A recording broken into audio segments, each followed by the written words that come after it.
Well, my name is George Meza. I'm the executive chef at Canyon Ranch at Woodside property. I'm in charge of the kitchen, of course, and overseeing all the nutritional aspects of our dishes here.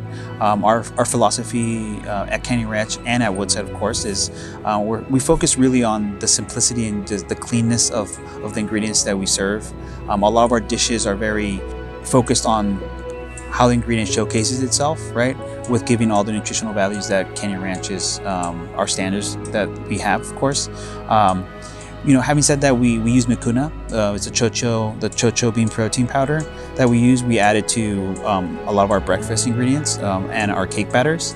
Part of what Canyon Ranch's wellness goals are is to give our guests a good amount of protein, and Chocho protein helps us with that. Mikuna's brand is great, and they have different flavors, of course, but we like to use the one that is flavorless, because it doesn't compete with other ingredients. It doesn't compete with the cleanliness of ingredients, but it kind of enhances certain dishes. So that's why we use Mikuna.